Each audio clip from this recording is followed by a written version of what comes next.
النهارده في قصر الكبابجي بوجود الجهاز الفني لمنتخب مصر، وعلى رأسهم قائد منتخب مصر مستر فيتوريا.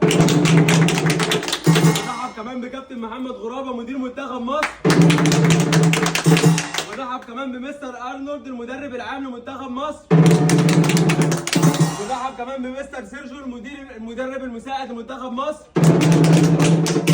ونرحب كمان بمستر لويس مدرب حراس المرمى لمنتخب مصر. ونرحب كمان معانا بمستر فيلتر محلل الاداء الفني لمنتخب مصر. قصر الكبابجي دايما بتشرف بوجود حضراتكم معانا، منورين يا شباب.